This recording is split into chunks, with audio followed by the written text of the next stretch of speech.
little ponytail. Oh, yeah. That looks a little good.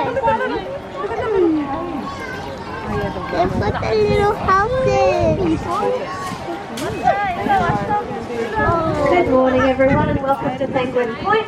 My name is Lauren and here with me today we've got Jackson and Kirsten and we represent the animal care team here at SeaWorld. So we're responsible for the rescue birds you may have seen towards the front of the park, the seals just around the corner at Seal Harbour, and of course these cute feathery guys as well. So as their common name, the little penguins, does suggest, they are the smallest species of penguin in the entire world, and we are extremely fortunate because they're also the only species of penguin that is native to Australia.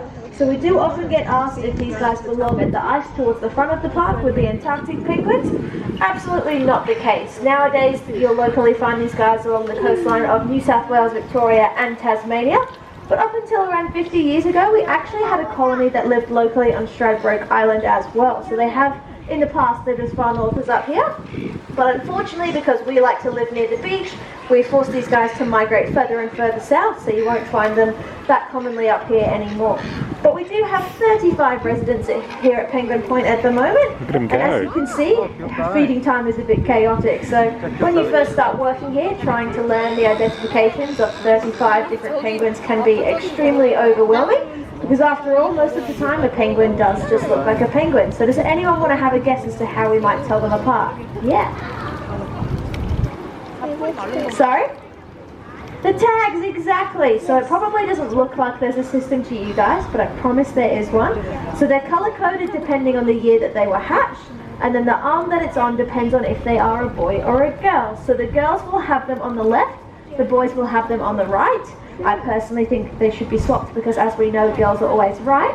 But I don't make the decisions here. But this is where people often point out that we do have some penguins that have tags on both arms. So it's not because we don't know their gender, we actually do. It's because we had 2 seasons where we were very successful in our breeding. So as you can imagine, when we do have chicks, we need to pay extra special attention to how much they are eating and that they're still growing at a really successful rate.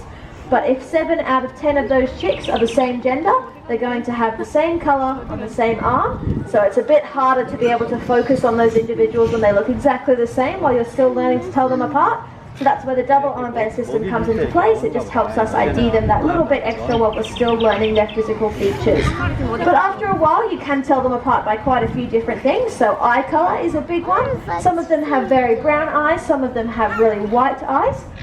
Weirdly enough, their walk is one as well. So Cherry, who is just on Jackson's left here, she comes over like she's a plane. She puts her body pretty much parallel to the ground and splays her wings out. And then Gulliver is the easiest one for all of you guys to spot. So the reason he's the easiest for all of you is because he is our oldest resident here at Penguin Point. So when you see him walking, he does literally walk like a little old man. He's very cute. He's definitely everyone's favourite here. So the average life expectancy for a little penguin in the wild is 7 to 8 years old. Gulliver turned 20 last month. Wow. So obviously in human care, they don't have to worry about predators. Nothing here is trying to eat them. Ooh, sassy. Nothing's trying to eat them. They literally get their food served to them on a silver platter. And we also know these guys extremely well. So as soon as anything is slightly abnormal in their behaviour, we're pretty good at cluing onto it, and we will alert the vet team straight away. But Gulliver actually doesn't hold the record here at Penguin Point. So that actually goes to his mum, Guffy. She was 21 when she passed away. And there's definitely some very good genes in that family because Gulliver's younger sister Peaches turns 19 this year. So they're definitely very good genes there. Our youngest resident is actually a female called Nog, so she turns 4 this year. So we haven't had any successful chicks in the last few years. And the reason for that is because breeding for little penguins is actually quite different. So it's not about the strongest male or the best looking male. It's not about spreading those genes. It's actually about the best nest building. So once breeding season starts, and it does start in around March, we'll open up the burrows and the males will start collecting the straw that you might see laying around the exhibit, and they'll start building their nest. So because these guys have to lay their eggs on land, the nest is supposed to keep those eggs safe. So if you're not very good at building a nest, it means the eggs could roll out and break or get eaten by predators like crows or snakes. So it's all about the nest building here at Penguin Point. But at the moment, the males are significantly outnumbered by the number of females here at Penguin Point, and a lot of the males are enjoying that a lot, I think, but a couple of them are really struggling to multitask, having multiple women on the go. So Periwinkle is the most famous one at the moment, and he is the Christmas coloured penguin that you guys might see walking around. So he technically lives around the corner here with his partner Pippi, but he's also building a second nest just behind me with his mistress Nog. So typically these guys do definitely break the myth that penguins mate for life. It is true for some species, I don't want to break everybody's heart, so emperor penguins still definitely true, but these guys are typically what we call serial monogamous, so they're a bit more similar to people. So once the breeding season starts, they'll start their courting period of the nest building, and then once the boys have finished building their nest, they pretty much sing out the front saying that their nest is open for inspection, and then the girls will come and investigate. If they like it, they'll stay. If not, they'll keep moving on to check out the other real estate. We do have some very successful couples. So Oddball, just over here, he and his partner Bambi are very good. They're very loyal. They're probably the most faithful couple here at the moment. Gloria and Gulliver, so Gulliver, the oldest resident, they've actually been together for 8 years, so they definitely are very successful. And then we have stories like Periwinkle, who have multiple women on the go at one time.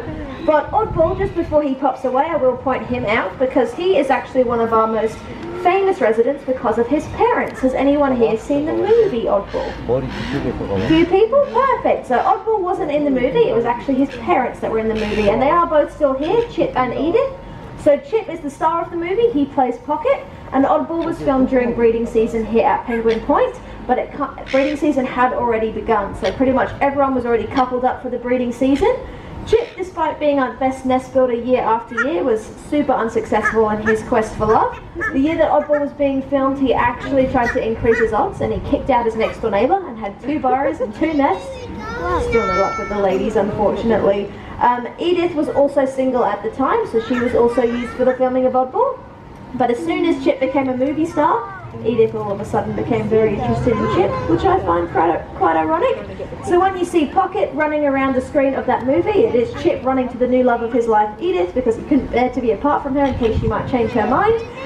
But I promise she's not completely shallow. They have been a couple ever since, and Oddball over there is their firstborn son. And they have actually had 3 successful chicks, so they are actually still a couple to this day, and they're definitely our most famous couple for that reason. Another bit more scandalous couple at the moment is a couple called Jack and Zulu. So Jack is the one grooming his back just in front of one of those burrows over there. So the reason they've really caught my attention lately is because Jack is with a female called Zulu, and she is, in my opinion, the prettiest little penguin. She's got a very turquoise tint to her feathers. So she's actually being a good mum, and she's sitting on eggs at the moment. The reason I point them out the most is because Jack is the worst partner. So these guys have to incubate their eggs for 35 days, and they are supposed to sit on them 24/7.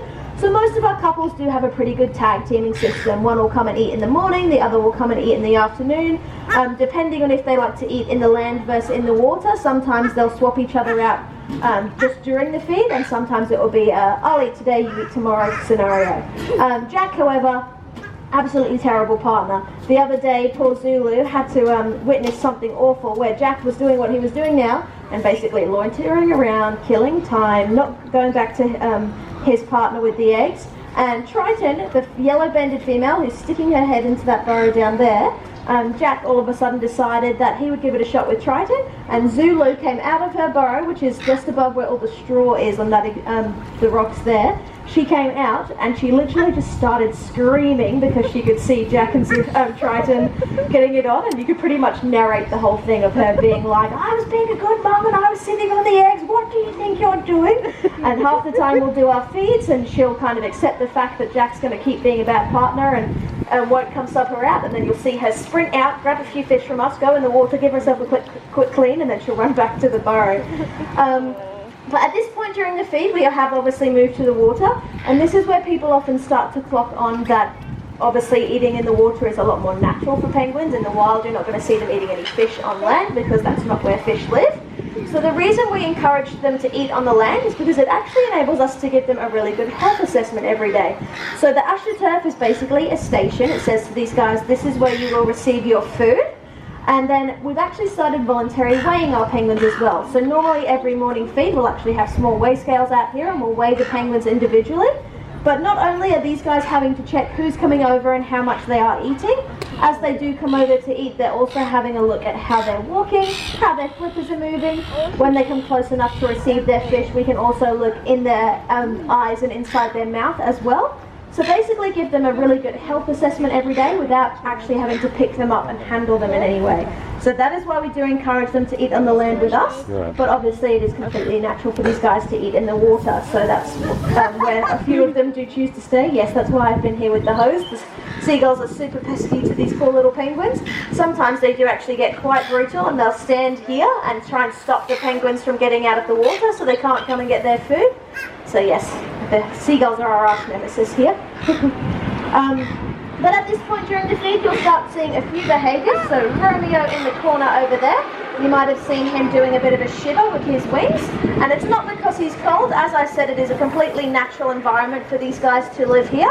So the shivering behaviour that you might see where their wings are kind of tremoring is actually them kicking their metabolism into gear. So even though these guys only weigh 1 to 2 kilos in weight, they actually eat a quarter of their body weight every single day. So around 250 to 500 grams of fish. So it doesn't sound like much to us because they are so small, but if you're an 80 kilo person, it's like you're eating 20 kilos of food. So I think it's pretty impressive by comparison. So the reason they do that shivering behaviour is so that they can kick the metabolism into gear to digest all of that food. Who here thinks they're really cute and they want to take one home? Yeah. What about when I tell you they poop every 17 minutes? See, it's always the kids that have their hands up, and do you know why? Because they know the parents are going to do the cleaning.